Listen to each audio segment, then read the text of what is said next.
स्वागत सुस्वागत छात्रों, मैं मेरी नैन्सी एमडीएस की ओर से सबके लिए गुड मॉर्निंग और शुभ प्रभात। आज की हिंदी कक्षा में हम हिमालय की इन चोटियों में तिरंगे झंडे को लहराने वाली सर्वप्रथम भारतीय महिला श्रीमती बिछेंद्री पाल जी के जीवन से महिला की साहस गाथा पाठ के दौरान हम परिचित होंगे। तो चलिए बच्चों, पाठ शुरू करने से पहले हम एक छोटा सा क्रियाकलाप करेंगे। ಮಕ್ಕಳೇ, ಇಲ್ಲಿ UNO ವಿಶ್ವಸಂಸ್ಥೆ ನಿಗದಿಪಡಿಸಿರುವಂಥ ಕೆಲವು ಅಂತಾರಾಷ್ಟ್ರೀಯ ದಿನಾಚರಣೆಗಳು ಹಾಗೆ ಭಾರತದ ಸರ್ಕಾರ ನಿರ್ಧರಿಸಿರುವಂಥ ರಾಷ್ಟ್ರೀಯ ದಿನಾಚರಣೆಗಳ ಪಟ್ಟಿ ಇಲ್ಲಿದೆ। ಮಕ್ಕಳೇ, ಈಗ ಈ ದಿನಾಂಕಗಳಂದು ಯಾವ ದಿನಾಚರಣೆಯನ್ನು ನಾವು ಆಚರಿಸ್ತೇವೆ ಅಂತ ನೀವೆಲ್ಲರೂ ನೆನಪಿಸ್ಕೋಬೋದಾ? तो चलिए हम सबसे पहले 28 फरवरी के बारे में जान लेंगे। हाँ, आपके चेहरे के मुस्कान को देखते ही मुझे पता चल रहा है कि आपका फेवरेट सब्जेक्ट साइंस है। जी हाँ, बिल्कुल होना चाहिए। आपने बिल्कुल सही पहचाना, राष्ट्रीय विज्ञान दिवस ಭಾರತದ ಹೆಮ್ಮೆಯ ವಿಜ್ಞಾನಿ ಸರ್ CV ರಾಮನ್ ಅವರ ರಾಮನ್ ಎಫೆಕ್ಟ್ ಘೋಷಣೆಯಾದಂಥ ದಿನವನ್ನು ರಾಷ್ಟ್ರೀಯ ವಿಜ್ಞಾನ ದಿನ ಅಂತ ಆಚರಣೆ ಮಾಡ್ತವೆ। याद किया आप लोगों ने 1 मई? हाँ, 1 मई के दिन अंतर्राष्ट्रीय मजदूर दिवस इंटरनेशनल लेबर्स डे। और 21 जून? जी हाँ, बिल्कुल सही पहचाना आप लोगों ने। योग और आयुर्वेद विश्व के लिए भारत का देन है, तो अंतर्राष्ट्रीय योग दिवस 21 जून के दिन मनाया जाता है। और 5 जून? कुछ याद नहीं आ रहा? एक ಸುರಾಖ್ दूँ आपको, ಒಂದು ಕ್ಲೂ ಕೊಡಲ ಮಕ್ಕಳ? ಆ ದಿನ ನೀವು ಬೆಳಗ್ಗೆನೆ ಶಾಲೆಗಳಿಗೆ ಒಂದು ಪುಟ್ಟ ಪುಟ್ಟ ಸಸಿಗಳನ್ನು ತೊಗೊಂಡು ಹೋಗ್ತೀರಿ, ಗ್ರಾಮ ನಗರಗಳಲ್ಲಿ ಜಾಥವನ್ನು ಹೊರಟು ಹಸಿರಿನ ಘೋಷಣೆಗಳನ್ನ ಮಾಡ್ತಾ ಇರ್ತೀರಿ। ನೆನಪಾಯ್ತಾ? बिल्कुल सही पहचाना आप लोगों ने, अंतर्राष्ट्रीय पर्यावरण दिवस। तो चलिए अब हम 8 मार्च के बारे में जान लेंगे। हाँ, मैं अब लड़कियों के चेहरों पर मुस्कान देख पा रही हूँ। बिल्कुल सही पहचाना आप लोगों ने, अंतर्राष्ट्रीय महिला दिवस। ಮಕ್ಕಳೇ, ಅಂತಾರಾಷ್ಟ್ರೀಯ ಮಹಿಳಾ ದಿನಾಚರಣೆಯನ್ನು 8ನೇ ಮಾರ್ಚಲ್ಲಿ ಯಾಕೆ ಆಚರಣೆ ಮಾಡ್ತಾರೆ? ಇದಕ್ಕೆ ಸಂಬಂಧಿಸಿದಂತೆ ಒಂದು ಚಿಕ್ಕ ಇತಿಹಾಸ ಇದೆ। ಇವರು ಜರ್ಮನಿಯ ಕ್ಲಾರಾ ಝೆಟ್ಕಿನ್, ಒಬ್ಬ ಸಮಾಜವಾದಿ ಮಹಿಳಾ ಕ್ರಾಂತಿಕಾರಿ ಹೋರಾಟಗಾರ್ತಿ। 18-19ನೇ ಶತಮಾನಕ್ಕೂ ಮುಂಚೆ ಯುರೋಪ್ನ ರಾಷ್ಟ್ರಗಳಲ್ಲಿ ಮಹಿಳೆಯರಿಗೆ ದೈಹಿಕವಾಗಿ ಅಸಮರ್ಥರು, ದುರ್ಬಲರು ಅನ್ನೋ ಕಾರಣಕ್ಕೆ ಅವರಿಗೆ ಅರ್ಧ ವೇತನವನ್ನು ಕೊಡಲಾಗ್ತಾ ಇತ್ತಂತೆ। ಇದನ್ನು ವಿರೋಧಿಸ್ತಾ ಕ್ಲಾರಾ ಝೆಟ್ಕಿನ್ ಅವರು ಒಂದು ಮಹಿಳಾ ಸಂಘಟನೆಯನ್ನ ಮಾಡಿದ್ರು। ಆ ಹೋರಾಟದಲ್ಲಿ ಅನೇಕ ಮಹಿಳೆಯರು ಬಂಡವಾಳಶಾಹಿಗಳ ವಿರುದ್ಧದ ಹೋರಾಟದಲ್ಲಿ ಪ್ರಾಣವನ್ನು ಕಳ್ಕೋಬೇಕಾಯಿತು। ಹಲವು ವರ್ಷಗಳ ಸತತವಾದ ಹೋರಾಟದ ನಂತರ ಇವರ ಹೋರಾಟಕ್ಕೆ ಒಂದು ನ್ಯಾಯ ದೊರಕಿತ್ತು। 1910 ಮಾರ್ಚ್ 8ನೇ ತಾರೀಕಿನಂದು ಡೆನ್ಮಾರ್ಕ್ನ ಕೋಪನ್ ಹೇಗನ್ನಲ್ಲಿ ಒಂದು ಸಮಾಜವಾದಿಗಳ ಬೃಹತ್ ಸಮ್ಮೇಳನ ನಡೆಯುತ್ತೆ। ಆ ಸಮ್ಮೇಳನದ ವೇದಿಕೆಯಿಂದ ಕ್ಲಾರಾ ಝೆಟ್ಕಿನ್ ಘೋಷಣೆಯನ್ನು ಮಾಡ್ತಾರೆ। ಈ ದಿನವನ್ನು ಈ ಹೋರಾಟದಲ್ಲಿ ಪ್ರಾಣ ತೆತ್ತಂತಹ ಎಲ್ಲ ಹೆಣ್ಣು ಮಕ್ಕಳ ಹೆಸರಲ್ಲಿ ಅಂತಾರಾಷ್ಟ್ರೀಯ ಮಹಿಳಾ ದಿವಸ ಅಂತ ಘೋಷಣೆ ಮಾಡ್ತಾ ಇದ್ದೀನಿ ಅಂತ। ಅಂದಿನಿಂದ 8ನೇ ಮಾರ್ಚ್ ಅಂತಾರಾಷ್ಟ್ರೀಯ ಮಹಿಳಾ ದಿನಾಚರಣೆಯನ್ನಾಗಿ ಆಚರಿಸಲಾಗ್ತಾ ಇದೆ। ಆದರೆ ಮಕ್ಕಳೇ, ಇದಕ್ಕೆ ವ್ಯತಿರಿಕ್ತವಾಗಿ ಕರ್ನಾಟಕದ ಕೆಲವು ಬಯಲು ಸೀಮೆಯಲ್ಲಿಯೇ ಹೆಣ್ಣು ಮಕ್ಕಳಿಗೆ ಹೆಚ್ಚಿನ ವೇತನವನ್ನು, ಅದರಲ್ಲೂ ಗರ್ಭಿಣಿ ಸ್ತ್ರೀಯರಿಗೆ 2 ಪಟ್ಟು ವೇತನವನ್ನು ಕೊಡುವಂಥ ವ್ಯವಸ್ಥೆ तो आज की महिला के लिए यह प्रेरणा है कि वह अपने दैहिक सामर्थ्य को सेल्फ डिफेंस आत्मरक्षणೆಗಾಗಿ ಅದನ್ನು ಬಳಸ್ಕೊಳ್ಳಿ ಅಂತ। और इस चित्र में आप लोग यह भी देख सकते हैं बच्चों, ये सब स्त्रियां अपने दैहिक सामर्थ्य के कारण ही अब तक दुनिया के इंस्पायरिंग इंडियन विमेन अचीवर्स के नाम से हमारे सामने प्रस्तुत है। तो इन सब प्रथमों में प्रथम कतार में आने वाली है आज की हमारी कथा नायिका श्रीमती बिछेंद्री पाल। देखिए, लास्ट ईयर 2019 में ये पद्म विभूषण की उपाधि हमारे माननीय राष्ट्रपति महोदय रामनाथ कोविंद जी के हाथों स्वीकार कर रही है। ಮಕ್ಕಳೇ, ಕರ್ನಾಟಕದ ನಮಗೆಲ್ಲ ಒಂದು ಹೆಮ್ಮೆಯ ವಿಷಯ ಅಂದರೆ ಅದೇ ದಿನ ನಮ್ಮ ಕರ್ನಾಟಕದ ಸಾಲುಮರದ ತಿಮ್ಮಕ್ಕ ಬಿಚೇಂದ್ರಿ ಪಾಲ್ ಅವರ ಜೊತೆ ಪದ್ಮಭೂಷಣ ಪ್ರಶಸ್ತಿಯನ್ನು ಪಡೆದ್ರು। बच्चों, चलिए अब आप लोग अपने किताब के 113 पेज पर आ जाइए। तो चलिए बच्चों, अब हम इस पाठ के आशय के रूप में यही जान सकते हैं कि महिलाएं दैहिक साहस प्रदर्शन में पुरुषों से कम नहीं हैं। और इस पाठ का यह भी आशय है कि हम सब बिछेंद्री पाल जी को एक निदर्शन के रूप में पाकर साहसी भाव को अपने हृदय में जागृत करें। तो यह उस दिन का समाचार पत्र है जहां पर बिछेंद्री पाल जी के साथ साथ अंग 2 नामक एक शेरपा भी उनके साथ एवरेस्ट पर आरोहण किए थे। इनके बारे में हम पाठ में आगे देख पाएंगे। Dear students, when we contacted Bachendri Pal Madam to address Karnataka state students, hearty she agreed and sent a video message to you all. प्यारे बच्चों, मैं अभी एक बहुत ही चैलेंजिंग ट्रैक करके लौटी हूँ और ये जानकर बहुत खुशी हुई कि आप सब लोग मेरी साहसिक शिखर यात्रा के विषय में पढ़ रहे हैं। मुझे आशा है, उम्मीद है कि मेरी शिखर यात्रा आप सबको अपने अपने शिखर तक पहुंचने के लिए प्रेरणा देगी और इंस्पायर करेगी। क्योंकि मेरे लिए एक छोटे से गांव में रहकर बड़े बड़े सपने देखना और एवरेस्ट की ऊंचाइयों को छूने का जो रास्ता था वो बिल्कुल भी आसान नहीं था। बहुत ही जोखिमों से भरा हुआ, समाज भी इसके लिए तैयार नहीं था। और अभियान के दौरान तो कई बार मैं ज़िंदगी और मौत के बीच से निकलकर बाहर निकली हूँ। लेकिन एक बार लक्ष्य निर्धारित किया है, गोल सेट किया, तो बगैर अपने 100% दिए गिव अप करने का सोच दूर दूर तक भी नहीं था। और बच्चों, इसी सकारात्मक सोच के साथ 23 मई 1984 को मुझे दुनिया की सबसे ऊंची चोटी में पहुंचकर तिरंगा फहराने वाली प्रथम भारतीय महिला का सम्मान भी मिला। लेकिन मैं इस सम्मान को ग्लोरीफाई नहीं करती रही और मेरी यात्रा यहाँ पे ख़त्म नहीं हुई। रियल यात्रा यहाँ से मेरी शुरू हुई और वो था दूसरों को एम्पावर करना। ये दूसरा एवरेस्ट था कि लोगों तक पहुँचना, लोगों की ज़िंदगी में एक बदलाव लाना। और टाटा स्टील में रहकर एक नया डिपार्टमेंट, एक नया विभाग का क्रिएशन हुआ जिसमें मुझे फुल्ली एम्पावर किया गया। और उसके बाद मैं एक के बाद एक अभियान दल का नेतृत्व करती रही, चाहे वो गंगा नदी में हो, हिमालय में हो, एवरेस्ट हो या फिर रेगिस्तान। कभी भी आराम नहीं किया। और एक लीडर की जिम्मेदारी भी है टू मेक मेनी लीडर्स। मैं बहुत खुशकिस्मत हूँ कि मेरे माँ पिताजी ने मुझे बहुत स्ट्रॉन्ग वैल्यूज़ दिए हैं। वो है हार्ड वर्क और ऑनेस्टी, मेहनत और ईमानदारी।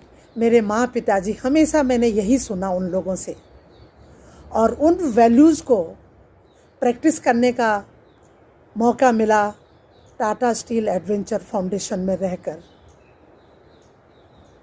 और कई दूसरे महिलाओं को एम्पावर किया और उसने उनके सपने को साकार किया और ये साबित किया कि the biggest risk in life is not taking risk. Risk नहीं लेना ही अपने में एक बहुत बड़ा रिस्क है। Thank you. In the same way, we contacted Mr. Arvind Sherpa, the son of Ang Dorji Sherpa. He too agreed to talk to you all in this video. Namaste all the viewers. I am Arvind Sherpa, son of late Ang Dorji Sherpa, a renowned and legendary climber from Nepal. And he was also a part of the first Indian mixed Everest expedition, which was organized by the Government of India with the collaboration of Indian Mountaineering Foundation. During this expedition, several records are being created and set, in which Madam Bachendri Pal became the first Indian lady to climb Mount Everest and fifth in the world to do that so. Whereas late Ang Dorji he submitted second time successfully without oxygen and created a record, and he became a first from the Asian countries to do that and second in the world after a great and legendary climber from Italy, Reinhold Messner, who has done it earlier. The records and the history created because the team members, all the 4 team members who climbed together on 23rd May 1984, that is Mr. Latu Dorji, Mr. Sonam Paljo, then late Ang Dorji and Madam Bachindri Pal. They all climbed on the same day on 1984, 23rd May. But throughout the journey, they all helped one another, supported one another and motivated one another to reach to the top. Wherever any help required, they just helped with one another. They coordinated with one another and supported well with one another. All these character results in achieving the summit. So that's the strength of the team, working in a team. Thank you so much and namaste. बच्चों, अब हम इस पाठ का आदर्श वाचन करेंगे। मैं जो यह पाठ पढ़ते जाती हूँ, आप नए शब्दों को अपने पेंसिल से रेखांकित कीजिएगा। पहली महिला एवरेस्ट विजेता बिचेंद्री पाल को एवरेस्ट की चोटी पर चढ़ने वाली पहली भारतीय महिला होने का गौरव प्राप्त है। बिचेंद्री का जन्म एक साधारण भारतीय परिवार में हुआ था। पिता किशन पाल सिंह और मां हंसा देवी नेगी की 5 संतानों में बिचेंद्री तीसरी संतान है। बिचेंद्री के बड़े भाई को पहाड़ों पर जाना अच्छा लगता था। भाई को देखकर उन्होंने निश्चय कर लिया कि वे भी वही करेंगी जो उनका भाई करते हैं। वे किसी से पीछे नहीं रहेंगी, उनसे बेहतर करके दिखलाएंगी। इसी जज्बे से उन्होंने पर्वतारोहण का प्रशिक्षण शुरू किया। चलिए बच्चों, अब हम इस पाठ में युक्त कुछ नए शब्दों को पहचानेंगे। सबसे पहला शब्द है चोटी। चोटी शब्द का अर्थ है शिखर। बच्चों, हिंदी में कुछ शब्द ऐसे होते हैं जिनका 2 अर्थ निकलता है। जैसे उदाहरण देखिए, सरोवर में मगर है, यानी क्रोकोडाइल, सरोवरदल्ली ಮೊಸಳೆ ಇದೆ। मैं दिल्ली जाना चाहती थी मगर नहीं गई। यहाँ पर मगर शब्द का अर्थ है आदर। तो मेरे पास 2 रुपये हैं, 2 संख्यावाचक, मुझे किताब दो, क्रिया है ना। इसी प्रकार चोटी शब्द का एक अर्थ शिखर है, तो दूसरा अर्थ है लड़कियों की वेणी यानी जड़े। तो चलिए अगले शब्द की ओर चलते हैं। तो जज्बा शब्द का अर्थ है हौसला। दौरान शब्द का अर्थ है उस समय। झंडा शब्द का अर्थ है पताका, ध्वज। और तंबू, शामियाना यानी टेंट। आरोहण, चढ़ना। कर्मठता, देखिए बच्चों, यह शब्द कितना सुंदर है। काम करने की शक्ति का होना एक बात है, लेकिन काम करने की शक्ति का भाव का होना कुछ अलग ही दिखता है हमें। बच्चों, अब हम बिचेंद्री पाल जी के जीवन को एक प्रोफाइल के रूप में जानेंगे। इनका जन्म हुआ था 24 मई 1954 में और इनका जन्म स्थान है उत्तराखंड राज्य के गढ़वाल जिले के ನಕುರಿ। ಮಕ್ಕಳೇ, ಇವರು ಹುಟ್ಟಿದ್ದು ನಕುರಿಯಲ್ಲಿ, ಆದರೆ ನಂತರ ಇವರ ತಂದೆ ವ್ಯಾಪಾರದ ದೃಷ್ಟಿಯಿಂದ उत्तर काशी स्थलांतरितಗೊಳ್ತಾರೆ। और इनके माता का नाम है हंसा देवी नेगी और इनके पिता का नाम है किशन लाल। इन दंपतियों के 5 बच्चों में से बिचेंद्री पाल तीसरी संतान है। और इनकी शिक्षा MA B.Ed जो टीचर ट्रेनिंग कोर्स है, संस्कृत भाषा में इन्होंने यह प्रशिक्षण पाया। प्रशिक्षण यानी ಟ್ರೈನಿಂಗ್। ಸೊ ಟೀಚರ್ ಹುದ್ದೆಯನ್ನು ಪಡೀಲಿಕ್ಕೋಸ್ಕರ ಇವರು MA B.Ed ಅನ್ನು ಸಂಸ್ಕೃತ ಭಾಷೆಯಲ್ಲಿ ಮಾಡ್ತಾರೆ।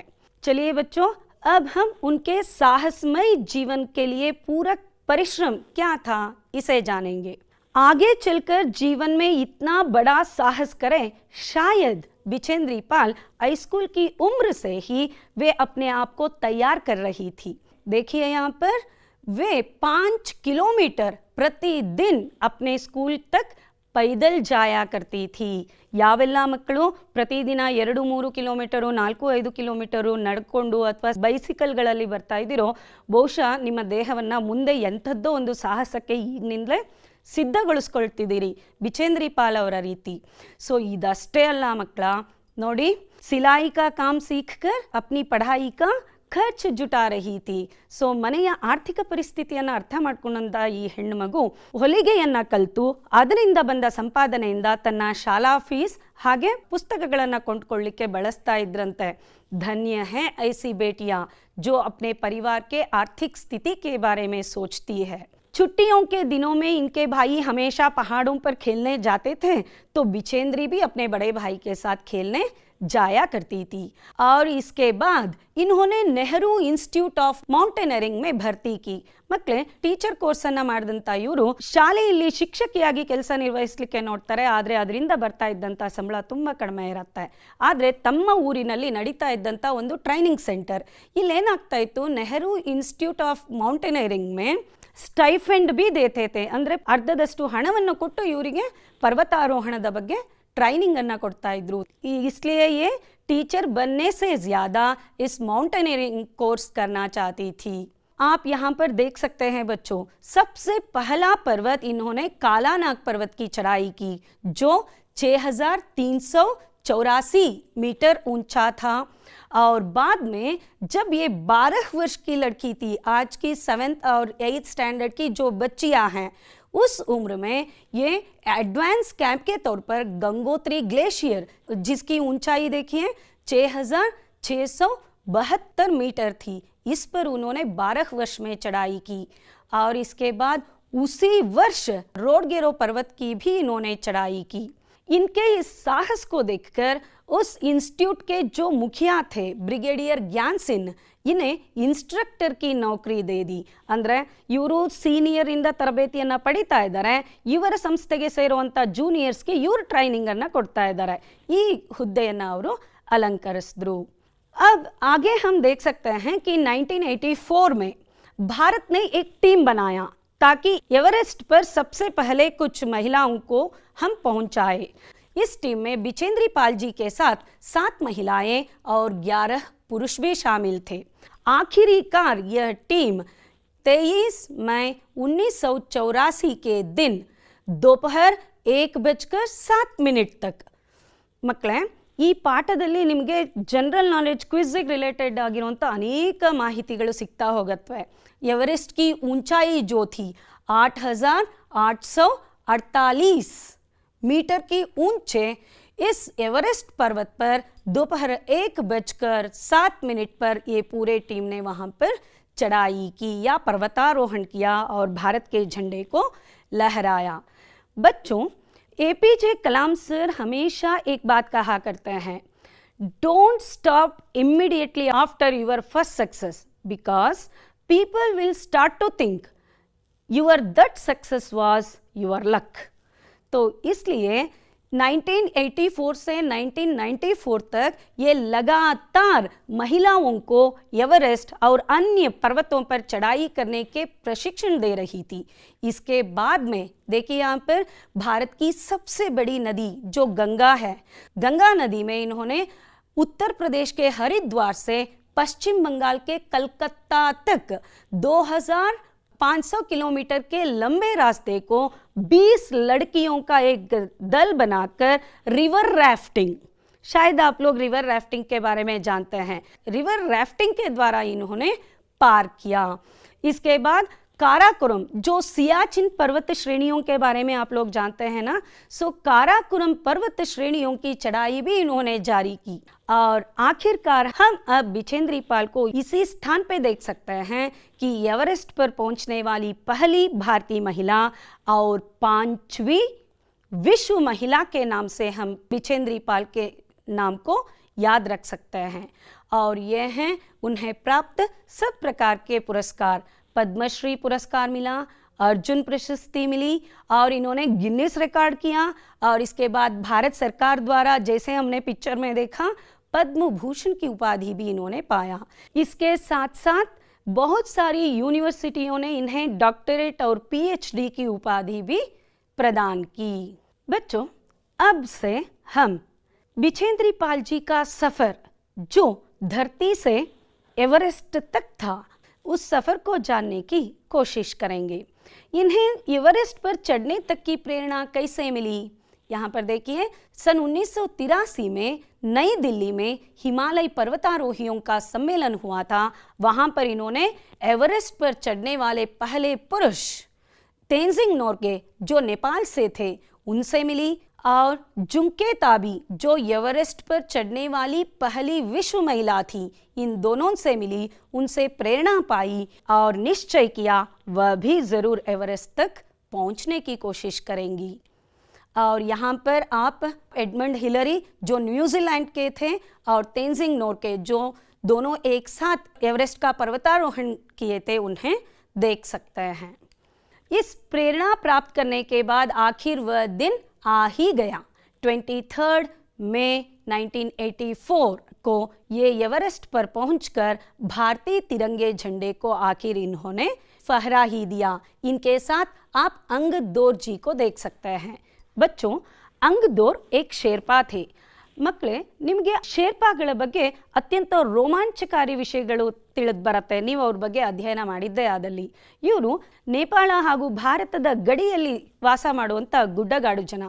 ಹೇಗೆ ಮೀನುಗಾರರಿಗೆ ಸಮುದ್ರದ ಮಧ್ಯಭಾಗಕ್ಕೆ ಹೋದಾಗ ಸಹ ಸಮುದ್ರದ ದಿಕ್ಕುಗಳು ಗುರುತಿಸ್ಲಿಕ್ಕೆ ಸಾಧ್ಯ ಆಗುತ್ತೋ, ಹಾಗೆ ಈ ಶೇರ್ಪಾಗಳಿಗೆ ಪರ್ವತದ ಯಾವುದೇ ಮೂಲೆಗೆ ಹೋದರೂ ಸಹ ದಿಕ್ಕುಗಳನ್ನು ಗುರುತಿಸುವಷ್ಟು ಚಾಣಾಕ್ಷರಿರ್ತಾರೆ. ಹಿಮಾಲಯ ಪರ್ವತಾರೋಹಿಗಳ ತರಬೇತಿ ನಡೆಯುವಾಗ ಪ್ರತಿಯೊಂದು ಗ್ರೂಪ್ ಜೊತೆ ಒಬ್ಬ ಶೇರ್ಪಾನನ್ನು ಕಳಿಸ್ತಾರೆ.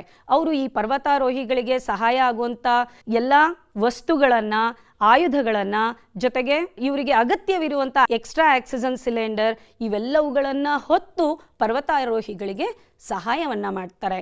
तो अब बिछेंद्री पाल जी के साथ वह शेरपा थे अंगदोर. बच्चों, अब हम आगे से चढ़ाई का बयान बिछेंद्री पाल जी के जुबान में एक क्रोनिकल यानी क्रमानुगत विवरण जानने की कोशिश करेंगे.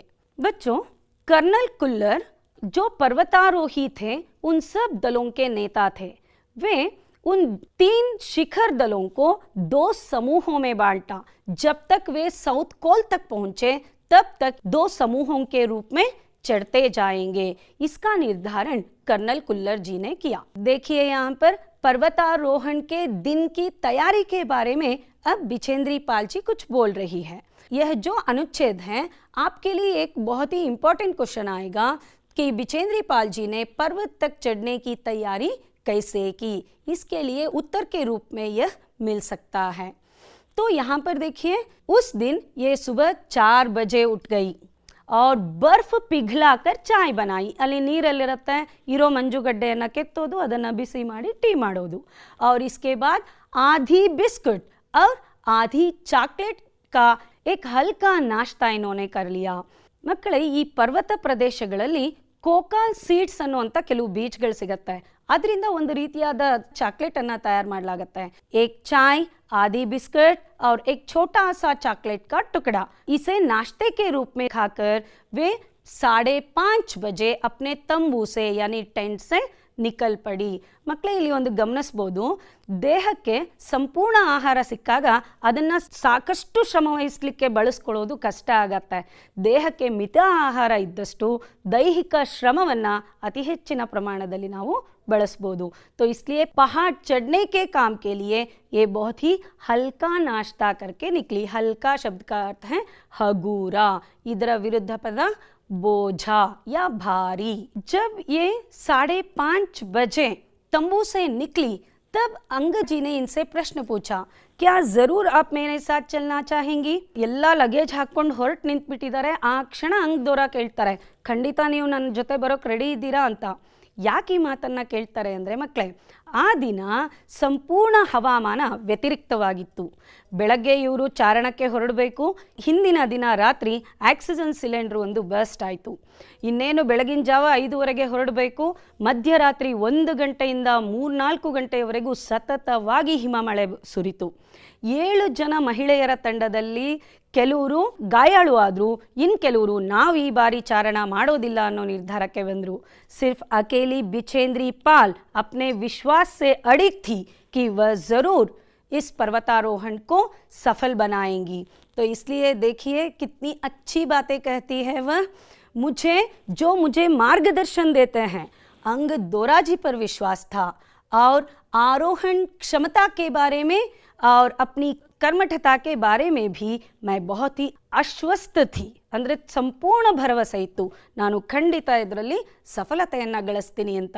इसलिए मैंने अंग दोराजी से कहा, मैं ज़रूर आपके साथ साउथ पोल जो काठमांडू से शुरू होता है, उस साउथ पोल से एवरेस्ट के श्रृंग तक पहुंचने के लिए मैं तैयार हूँ. तो अब आगे अपने सफ़र के बारे में ऐसा बयान करती है कि 6:20 तक ये अंग दोराजी और मैं साउथ कोल से बाहर निकलते ही दिन ऊपर चढ़ गया था. सो साउथ ಕೋಲ್ವರೆಗೂ 5:30 ಹೊರಟಂಥವರು 6:20 ಹೊತ್ತಿಗೆ ಸೌತ್ ಕೋಲನ್ನು ತಲುಪಿದ್ರು. ಅಷ್ಟೊತ್ತಿಗೆ ಸ್ವಲ್ಪ ಬಿಸಿಲು ಬರ್ತಾ ಇತ್ತು. ಲೇಕಿನ್ उसके साथ साथ हल्की हवा और ठंड बहुत अधिक थी. इनका विश्वास देखिए बच्चों, साउथ कोल पार करने के बाद भी ये बिना रस्सी के, बगैर शब्द का अर्थ है इल्लदे, रस्सी ಅಂದರೆ ಹಗ್ಗ. ಸೌತ್ ಕೋಲ್ನ ನಂತರ ಹಗ್ಗದ ಸಹಾಯವಿಲ್ಲದೆ ಇವರು ಪರ್ವತಾರೋಹಣವನ್ನು ಮುಂದುವರೆಸಿದ್ರು. ಮಕ್ಕಳೇ, ಈ ಚಿತ್ರದಲ್ಲಿ ಪರ್ವತಾರೋಹಣಕ್ಕೆ ಉಪಯೋಗಿಸಬಹುದಾದ ಎಲ್ಲ ಉಪಕರಣಗಳನ್ನು ತಾವು ನೋಡ್ಬೋದು.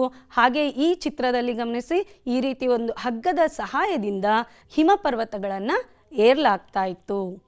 सो अंग दोरजी एक निश्चित गति से ऊपर चढ़ रहे थे. उनके पीछे पीछे बिचेंद्री पाल भी अनुकरण करने लगी थी. ಮುಂದೆ ಮುಂದೆ ಅವರು ಹೋಗ್ತಾ ಇದ್ರು. ಅವರ ಹೆಜ್ಜೆಯ ಗುರುತನ್ನು ಹಿಡಿದು ಇವರು ಸಹ ಏರ್ತಾ ಹೋದ್ರು. लेकिन हिमालय पहाड़ के चट्टानों की स्थिति कैसी थी, एवरेस्ट पहाड़ों की स्थिति कैसी थी? देखिए यहाँ पर ढलाऊ चट्टाने. ಮಕ್ಕಳೇ, ಬೆಟ್ಟ ಹೀಗಿದ್ರೆ ಸುಲಭವಾಗಿ ನಾವು ಏರ್ಬೋದು. ಬೆಟ್ಟ ಹೀಗಿದ್ರೆ ಅದನ್ನು ಏರಲಿಕ್ಕೆ ಸಾಕಷ್ಟು ಮಾನಸಿಕ ಸಿದ್ಧತೆ ಬೇಕಾಗತ್ತೆ. ये जहाँ पर चढ़ रहे थे दोनों, वहाँ पर ढलाऊ चट्टाने थी, ಇಳಿಜಾರು ಬಂಡೆಗಳಿದ್ವು. ಸಖ್ತ್ ಥಿ वे ಚಟ್ಟಾನೆ, ಅತ್ಯಂತ ಗಟ್ಟಿಯಾಗಿರುವಂಥ ಬಂಡೆಗಳು. इसके साथ ಬುರ್ಬುರಿ ಥಿ, ಬುರ್ಬುರಿ ಅಂದರೆ ಚೂಪಾದ, ಮೊನಚಾದ ಹಿಮಗಡ್ಡೆಗಳ ಮೊನಚನ್ನು ನೀವು ಕಲ್ಪಿಸ್ಕೋಬೋದು ಮಕ್ಕಳೇ. ಮಾನೋ ಶೀಶೆ ಕಿ ಚಾದರ್ ಥಿ, ಶೀಶೆ ಅಂದರೆ ಗ್ಲಾಸ್ ಬೆಡ್ಶೀಟ್ ಹೇಗಿರುತ್ತೋ ಅಷ್ಟು चूपागी गट्टी मुट्टागी इद्वु. तो आगे बढ़ते समय बर्फ को काटने के लिए ये लोग फावड़े का इस्तेमाल कर रहे थे. फावड़े ಅಂದರೆ ಸುತ್ತಿಗೆ, ಬರ್ಫ್ ಅಂದರೆ ಮಂಜುಗಡ್ಡೆಯನ್ನು ಹೊಡೆಯೋದು, ಗ್ರಿಪ್ ತಗೊಳ್ಳೋದು, ಆನಂತರ ಮುಂದೆ ಇರೋದು. ಇಸ್ತೆಮಾಲ್ ಶಬ್ದ का अर्थ है ಪ್ರಯೋಗ. ಮತ್ತೆ ಮುಂದಿನ ಹೆಜ್ಜೆಗೆ ಸುತ್ತಿಗೆಯಿಂದ ಅದನ್ನು ಹೊಡೆಯೋದು, ಮತ್ತೆ ಗ್ರಿಪ್ ತಗೊಳ್ಳೋದು, ಮತ್ತೆ ಮುಂದೆ ಇರೋದು. इस तरह फावड़े की सहायता से इन्होंने बर्फ का टुकड़ा किया. बच्चों, इस पाठ से संबंधित कुछ व्याकरणांश जानने की कोशिश करेंगे. आपके सामने 2 वाक्य है. ये सुंदर गुलाब है, विधान सौध बड़ा इमारत है. तो यहाँ पर गुलाब संज्ञा है और विधान सौध और इमारत दोनों संज्ञा है. सुंदर उस संज्ञा के विशेष गुण को प्रकट कर रहा है. यहाँ पर बड़ा इमारत शब्द का विशेष गुण बोल रहा है. तो इसलिए संज्ञा या सर्वनाम की विशेषता को प्रकट करने वाला शब्द हमेशा विशेषण होता है. A word which qualifies a noun or pronoun is known as adjective. देखिए, इसी तरह आपके सामने कुछ उदाहरण प्रस्तुत है. ऊंचा पर्वत में पर्वत संज्ञा है तो ऊंचा विशेषण है. तो आप बताइए अब मधुर स्वर में. जी हाँ, स्वर संज्ञा है तो मधुर विशेषण है. कर्कश आवाज को इनमें से ढूंढिए आप लोग, संज्ञा और विशेषण को. जी हाँ, आवाज संज्ञा है तो कर्कश उसका गुण प्रकट करता है, इसलिए वह विशेषण है. बड़ा साधु, सही पहचाना आप लोगों ने. साधु संज्ञा है तो बड़ा विशेषण है. ठंडी हवा, हवा संज्ञा है तो ठंडी विशेषण है. बच्चों, अब जोड़कर लिखिए में बिचेंद्री पाल जी के इस पाठ से संबंधित कुछ घटनाएं हैं, आप इनको इन ईस्वियों से जोड़ना होगा। तो बताइए बिचेंद्री पाल जी का जन्म कब हुआ? जी हाँ, सही पहचाना आप लोगों ने, सन 1954 में। गंगोत्री ग्लेशियर की चढ़ाई कब की इन्होंने? 1982 में। पर्वतारोहियों का सम्मेलन कब हुआ था? 1983 में। एवरेस्ट की चोटी पर इन्होंने कब पहुंचा? सन 1984 में। चलिए बच्चों, अब हम गृह कार्य तक पहुंच चुके हैं। यहाँ पर पाठ से संबंधित 2 सवाल हैं, इनका उत्तर किताब की सहायता से आप इनका उत्तर ढूंढ कर लिखिएगा। और यहाँ पर आपके लिए एक परियोजना, एक एक्टिविटी है। आपका प्रिय खेल कौन सा है? उस खेल में आपका लक्ष्य क्या है? ಲಕ್ಷ್ಯ ಅಂದರೆ ಗುರಿ. ನಿಮ್ಮ ಪ್ರಿಯ ಕ್ರೀಡೆ ಯಾವುದು? ಅದರಲ್ಲಿ ನೀವು ಯಾವ ಗುರಿಯನ್ನು ಹೊಂದಿದ್ದೀರಿ? ಫಾರ್ ಎಕ್ಸಾಂಪಲ್ ಖೋಖೋ ಆದರೆ ಎಷ್ಟು ನಿಮಿಷಕ್ಕೆ, ಅಥ್ಲೆಟಿಕ್ಸ್ ಆದರೆ ಎಷ್ಟು ನಿಮಿಷ ಅಥವಾ ಸೆಕೆಂಡ್ಗಳಿಗೆ ನೀವು ಆ ಮೀಟರನ್ನು ತಲುಪ್ತೀರಿ, ಫುಟ್ಬಾಲ್ ಅಥವಾ ವಾಲಿಬಾಲ್ಗಳಾದರೆ ಎಷ್ಟು ಗೋಲ್ಗಳನ್ನು ನೀವು ಮಾಡ್ತೀರಿ ಅನ್ನೋದ್ರ ಬಗ್ಗೆ 10 ವಾಕ್ಯಗಳಲ್ಲಿ ಅಂಶಗಳನ್ನು ಗುರುತಿಸಿ ಇದನ್ನು ನಿಮ್ಮ ಟೀಚರ್ಸ್ಗೆ तोरसी।